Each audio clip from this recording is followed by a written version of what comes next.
Selamat datang kembali. Hari ini kita akan membahas lebih dalam satu strategi persuasi yang ya seringkali sangat efektif.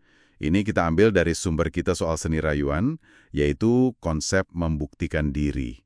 Kali ini dari The Art of Seduction. Kita semua pernah lah ya merasakan dorongan buat nunjukin nilai kita. Entah itu dalam hubungan personal atau bahkan ya di depan umum. Tapi apa sih sebenarnya yang bikin tindakan pembuktian ini begitu kuat, begitu memikat? Nah, misi kita kali ini, kita coba bongkar psikologinya.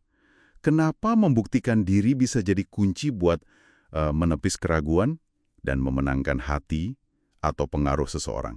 Oke, mari kita bedah ini. Intinya gini, keraguan itu kan alami ya dalam interaksi antar manusia. Apalagi kalau udah menyangkut ketertarikan atau pengaruh, orang itu ya cenderung skeptis. Jadi kalau cuma ngomong cinta atau setia gitu aja, seringkali nggak cukup. Rasanya kosong aja gitu. Nah, tindakan nyata, aksi pembuktian diri, itu kayak jawaban langsung. Nembus gitu aja ke keraguan dan rasa nggak aman si target. Menarik, menarik. Soal menembus skeptisisme itu. Jadi bener ya, aksi bicara lebih keras dari kata-kata. Tapi gimana sih kok bisa sebuah tindakan itu jadi persuasif banget secara psikologis? Contoh dari sumber kita kan ada yang lumayan ekstrim ya si Canuville itu, yang sampai nyabut giginya sendiri buat Pauline Bonaparte. Itu kan, wow, pengorbanan fisik yang luar biasa. Betul banget. Pengorbanan kayak gitu apalagi yang drastis ya. Itu bukan cuma nunjukin kesungguhan. Secara psikologis, ini tuh langsung meretas ego target. Pesannya kuat banget. Lihat nih, pengorbanan ini demi kamu. Kamu tuh berharga banget. Oh, jadi langsung kena kerasa berharganya dia ya? Iya. Itu secara instan naikin persepsi nilai diri si target, sekaligus juga bikin mereka merasa terikat, ada rasa berhutang budi, atau minimal terkesan banget lah sama pengorbanan itu. Validasi lewat aksi, gitu. Jadi kuncinya bukan cuma aksi, tapi aksi yang nunjukin pengorbanan atau upaya signifikan. Dan yang penting, langsung nyentuh ego target. Tapi, apa harus selalu se-ekstrem itu ya? Kayak nyabut gigi gitu. Kayaknya nggak juga kan?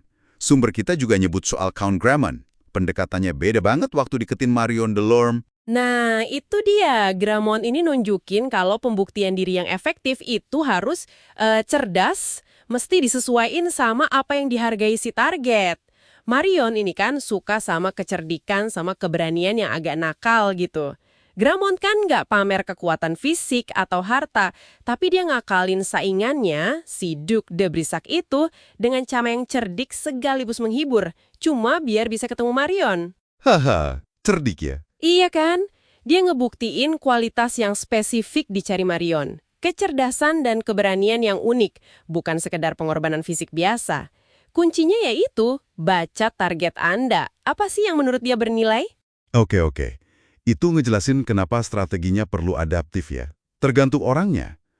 Selain kita yang berinisiatif ngebuktiin diri, ada sisi lain nih yang menarik juga. Yaitu pas kita kayak dihadapkan semacam ujian dari target. Kisah Lancelot sama Guinevere ini contoh klasik banget bukan? Keraguan sesaatnya itu fatal akibatnya. Iya, persis.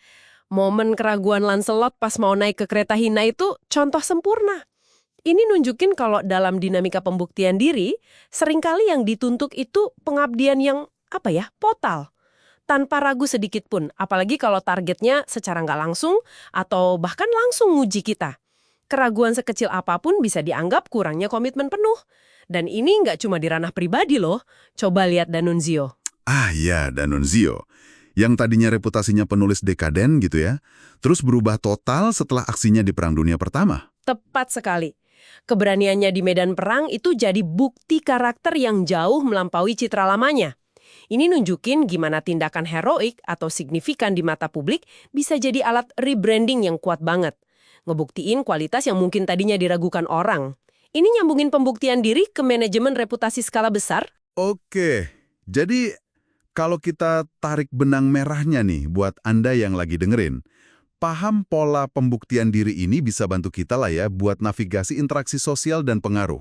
Pas Anda ngerasa perlu ngebuktiin sesuatu atau sebaliknya ada orang lain yang berusaha keras ngebuktiin sesuatu ke Anda, coba deh tanya, keraguan spesifik apa sih yang lagi coba dijawab di sini? Dan tindakan macam apa yang dianggap bukti paling valid sama pihak lain dalam konteks itu?